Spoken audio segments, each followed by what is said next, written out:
Hello everyone, welcome back to my mini blog. এখন প্রায় 4:45 বাজতে যায়। আজ হচ্ছে যে বারে মঙ্গলবার। আজকে সকাল থেকে কোনো রকম কোনো ভিডিও শ্যুট করিনি, তার কারণ অনেকটা দেরিতে ঘুম থেকে উঠেছি। আজকে সকালবেলা উঠেছিলাম প্রতিদিনের মতো 6টার সময় উঠে গ্যাসের ওষুধ খেয়ে আর খাবার খেয়ে আবার শুয়ে পড়েছিলাম।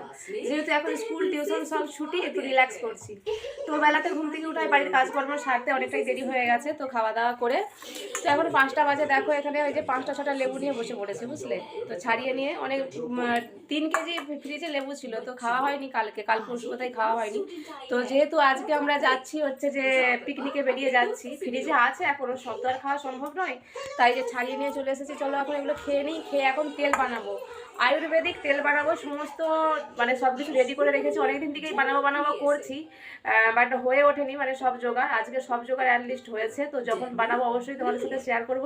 দেখতে থাকো, সাথে থেকো। আর নাইটি দোকান যাওয়ার আছে একটু, তো জায়ের সাথে, তো দেখা যাক, ওকে তাকে ফোন করি। আর ওয়েদারটা তো একদম বিচ্ছিরি ওয়েদার, চলো তোমাদেরকে দেখাই ওয়েদারটা। এইরকম ওয়েদারে কি আর পিকনিকের মন থাকে বলো? সকাল থেকে মেঘ ছিল, যত বেলা হচ্ছে মেঘ ঘনিয়ে এসে বৃষ্টিও হয়ে গেছে, বাট এখন আপাতত বন্ধ আছে, কিন্তু অন্ধকার করে রেখেছে। আর শীতের দিনে বৃষ্টি মানে তো জানো ঠান্ডা। তো যেখানে পিকনিক করতে যাব ওখানে হচ্ছে না বলছে, দেখা যাক 10টা 45-এ বাস, তখন শেয়ার করব। আর কি আজকে রান্না করেছিলাম আর ওলকপির ঝাল বড়ি দিয়ে, আর হচ্ছে যে 2 পিস মাছ ছিল, ওই ওলকপির ঝালেই ফেলে দিয়েছি, কুমড়ো ভাজা। তো এটাই আজকে সিম্পল মেনু বানিয়েছি। ফ্রিজে সবজি আছে, তো সব দর খাওয়া সম্ভব নয়, ফ্রিজ চলবে, চালিয়ে রেখে চলে যাব। তো আমরা হয়তো আবার পরশুদিন ফিরে ফেরবো, মানে আজকে রাতে চাপছি, ভোরবেলা নামবো, কালকে পিকনিক হবে। তো জানি না আদৌ এরকম বৃষ্টি হলে হবে কিনা, আবার কালকেরই রাতে চাপবো, পরশুদিনকে পৌঁছে যাবো। ব্লগ শ্যুট করবো, সে ছোটো ছোটো করে, অবশ্যই তোমরা দেখতে পাবে। তো চলো এখন এগুলো খেয়ে নিই। 35 বাজে, তো ওই নাইটির দোকানে গেছিলাম যাকে নিয়ে, তো ওখানে আর ভিডিও শ্যুট করা হয়নি, অনেকটা টাইম নিয়ে নিয়েছে ওখানে। 5:30টার সময় গেছি, 6:30টায় এসেছি। অ্যাকচুয়ালি গেট বন্ধ করে দিয়ে না চলে যায়, বুঝলে তো, তো ওই জন্য আসতে দেরি হলো। মনে করে করে প্যাকেজিং পর্বটা সেরে নিয়েছি। বর মশাইয়ের এখন আর কিছু নিইনি, জানি না তো সে কি নেবে। এই একটা ব্যাগ করেছি, আর আমার তো সামনে সবসময় একটা ব্যাগ থাকবেই। আর যেহেতু এখন ওষুধের গাদা আছে, যার কারণে এই ব্যাগটা করলাম। একটা জলের বোতলও নিয়েছি, তো চার্জারগুলো ভরতে বাকি, আর এই ওষুধগুলোও ভরা হবে। এই যে এতগুলো ওষুধ ভরা হবে, আগে খেয়ে নেবো, খেয়ে তারপরে ভরবো। এগুলো সব বের করে রেখেছি একটা একটা করে করে স্ট্রিপ। আর এখানে ছেলে যেগুলো পড়ে যাবে বের করে রেখেছি, আমি যেগুলো পড়ে যাবো ওখানে বের করে রেখেছি। মোটকোটা এখানটা গুছিয়ে নিয়েছি, ভাতের হাঁড়ির ভাতগুলো আজারে রেখেছি, ধুবো। তো আগে মনে করে করে তারপর শীতের দিন সাবান থেকে বা তেল, মুখের যা সব আমার মেকআপ টেকআপের জিনিস, সেগুলোও প্যাক করে দিয়েছি, মানে হাতের কাছে রেখে দিয়েছি, ব্যাগে ভরে দিয়েছি। ব্যাগ থেকে নিয়ে নিয়ে ইউজ করবো, তারপরে আবার ব্যাগের জিনিস ব্যাগে রেখে দেবো, মনে থাকবে না, কলেগের ব্রাশ জাজি নেওয়া। আর এখন চলে এসেছি রান্নাঘরে, তো আগে এই কাজটা করবো। দিন থেকে আয়ুর্বেদিক তেল বানাবো বলে নিম পাতা এনে নষ্ট হয়ে গেল, কারি পাতা নষ্ট হয়ে গেল। তো এতদিনের সমস্ত কিছু মেল ম্যাটেরিয়াল মানে মানে প্রস্তুত করতে পেরেছি। অ্যাকচুয়ালি আয়ুর্বেদিক তেল বানাবো। এখানে আমি এই যে নিম পাতা কারি পাতাটাকে ওবেলায় ধুয়ে ভালো করে শুকনো করে নিয়েছিলাম, ঠিক আছে?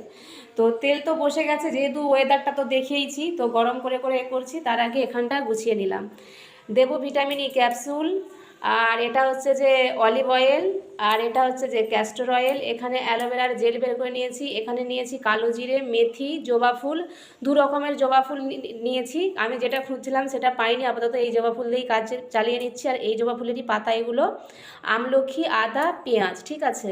তো এই আর ভিটামিন ই ক্যাপসুল বলেইছি। তো চলো তেলটা বানানো শুরু করে ফেলি। জানি না গলেছে কি না, হ্যাঁ গলে গেছে। তো চলো সব একে একে দিয়ে দিই, দিয়ে একদম একদম মানে কি বলবো, লো ফ্লেমে এগুলোকে আমি মানে তেলটা তৈরি করব। তেলটা তৈরি করার পরের কাজ হচ্ছে যে আমার আটা মেখে পরোটা বানানো, ঠিক আছে? তো যেহেতু 10টা 45-এ বাস, তো খাওয়া দাওয়া করেই যাওয়া হবে এখান থেকে। এটা আমি 500 তেলের শিশি কিনে নিয়ে এসেছিলাম, যেহেতু মানে একটু বেশি করেই বানাবো। আর তাছাড়া এগুলো যেহেতু তেলে ফুটবে, তেলটা মরবে, যার কারণে 500 তেল নিয়ে এসেছি। তো দেখা যাক কতটা কি লাগে, ঠিক আছে? কারণ ওখানে অনেকগুলোই জিনিস আছে, একটু বেশি করেই বানিয়ে নেব। তো চলো বানিয়ে নিই, শেষে তোমাদেরকে দেখাবো কী কী তো লাগছে। দেখিয়েই দিচ্ছি, আগে দেখিয়ে দিয়েছি।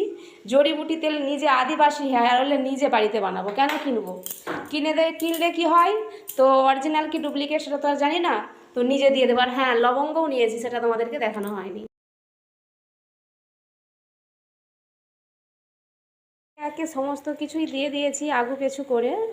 আর এই আদা, পেঁয়াজ কিংবা আমলকি যে দেখলে, ওগুলোকে সামান্য একটু শিলে থেতো করে দিয়েছি, তাহলে কি হয়, রসটা টপ করে বেরিয়ে আসবে, ঠিক আছে? আর ওই মেথি, কালো জিরেটা, ওটাকেও সামান্য একটু শিলে ঘষে দিয়েছি, হালকা করে একটু ভেজে নিয়েছিলাম প্রথমে।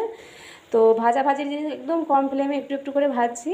দিইনি শুধু vitamin E capsule, olive oil আর ক্যাস্টার অয়েল, ওটা শেষকালে দেবো ছেঁকে। ঠিক আছে, আমার যেহেতু অনেকগুলো জিনিস জমা হয়েছে তো আরও তেল দিতে লাগবে। ঠিক আছে, তো চলো লাল করে ভেজে নিই।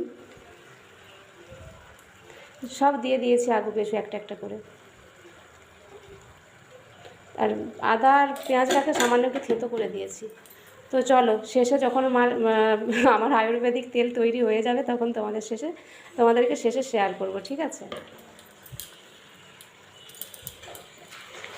অ্যাকচুয়ালি আজকেই যোগে ভোগ। অ্যাকচুয়ালি আমার ওই নিম পাতাটার জন্য আটকেছিলাম, কালকে করলে হতো। কালকে কিছু নতুন জামা কিনেছি, সেগুলো তোমাদেরকে ওই দিন শেয়ার করেছি। তো ওগুলোই ফিটিংস করতে গিয়ে কালকে অনেকটা দেরি হয়ে গেছে, বুঝলে, ওই জায়ের বাড়ি থেকে এসেছি, যার কারণে আজকেই করতে হচ্ছে। নইলে আমলকি কিনে নিয়ে এসেছিলাম, ওই আমলকি নষ্ট হয়ে গেছে, ওইগুলো আবার জায়ের কাছ থেকে নিলাম।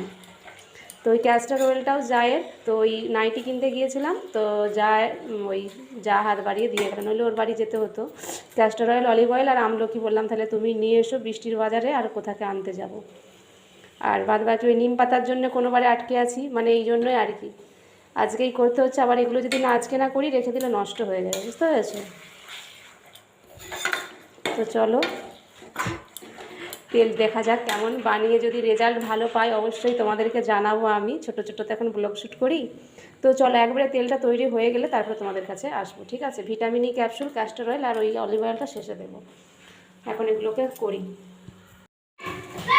এখন একটু করব। ঠিক আছে, এই যে আটাটা মেখে নিয়েছি, এটা হতে হতে গ্যাস সিম করে একদম চেঞ্জ হয়ে গেছে যা যা দিয়েছিলাম ম্যাটেরিয়াল। তো চলো এখন এটাকে নামিয়ে নিই, নামিয়ে এবার এর সাথে ক্যাস্টর অয়েল, অলিভ অয়েল আর ভিটামিন ই ক্যাপসুলটা অ্যাড করবো। তো চলো ছেঁকে নিই, এটা একদম রেডি, সব কিছু পাঁপড়ের মতো হয়ে গেছে আর রেড কালার হয়ে গেছে, অনেকটাই সময় লাগলো। তো চলো ছেঁকে নিই। একটা গামছা নিয়ে নিয়েছি, আর ওই কৌটোটাই ছাঁকবো। কাঁচের জিনিস হলে ভালো হতো, বাট কাঁচের জিনিসে গরম জিনিসটা ঢালবো না, পরে রাখবো, তার কারণ কি কাঁচের জিনিস কেটে যেতে পারে। তো চলো ছেঁকে নিই। আর ওখানে নুন হলুদ দিয়ে জ্বালিয়ে দিয়েছি। তেলটা দেখো ছেঁকে নিয়েছি, এইটুকু তেল বেরিয়েছে। কতটা তেল দিয়েছে, এইটুকু তেল বেরিয়েছে। এটা থেকে দেখে একটু নিকড়াবো, কারণ অনেকটা তো গরম আছে। তো চলো এখন ক্যাস্টর অয়েল দেবো 1 চামচ, আর অলিভ অয়েল দেবো 1 চামচ, ভিটামিন ই ক্যাপসুল 3টে দেবো। তো চলো কেটে দিয়ে দিই। রেডি হয়ে একবার রাস্তায় এসে শেয়ার করছি, তার কারণ বাসন কোসন ধুয়ে খেয়ে দিয়ে গোছগাছ করতে দেরি হয়ে গেছে। আর এখন বাজে কটা, 10টা 5 মতো বাজে। তো চলো, বৃষ্টিটা যাই হোক এখন হয়নি। এই যে রেডি, অটোও চলে এসছে সাথে সাথে।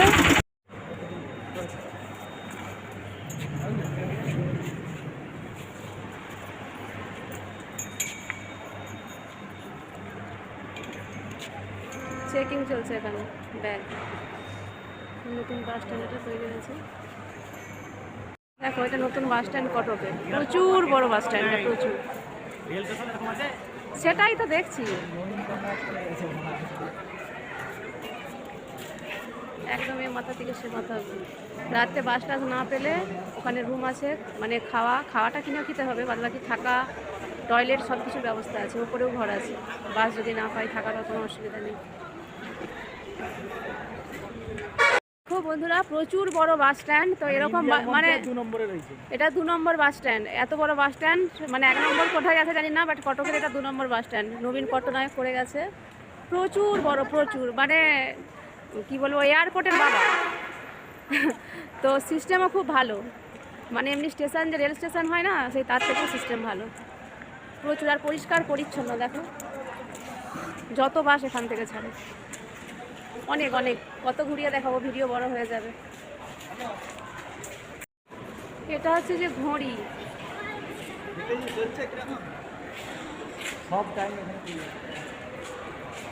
নতুন ধরনের দেখছি এরকম ঘড়ি।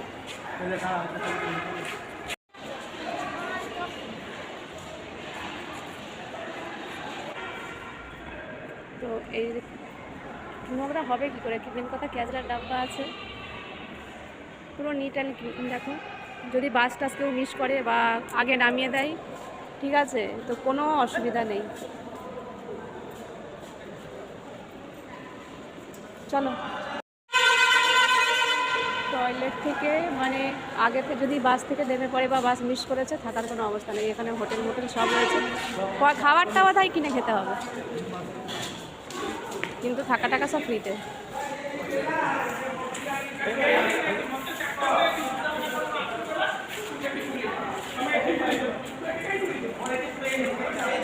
বাইরে যাই, এতক্ষণে বাস আসছে। দেখো স্লিপারগুলো কত বড় বড়, তার ব্যাক ক্যামেরায় দেখো সব খুলে দিয়েছি কেন, ছানাগুলো বেশি এই যে বেশি। সিটটা দেখো, স্লিপারগুলো কত বড় বড়, আবার মাঝখানে এরকম আমার রডের মতো আছে। মানে সিঙ্গেল স্লিপার হয় এটা, মানে ডবল স্লিপার, কিন্তু এই যে এরকম আলাদা করেও শুতে পারবে যদি কেউ মানে অচেনা কোনো ব্যক্তির সাথে হয়তো আসছে, এইরকমও সিস্টেম আছে। দেখো এই একটা খুবরি আর এইটা খুবরি, এই সিস্টেমটাই প্রথম দেখছি এরকম স্লিপার সিস্টেম। তো ব্যাগ ট্যাগ সব নিয়ে উঠে পড়েছি, কোনো অসুবিধা হবে না, স্লিপার প্রচুর বড় আছে। তো চলো বাস ছেড়ে দিয়েছে, একবারে সেখানে গিয়ে তোমাদের সাথে কথা হবে।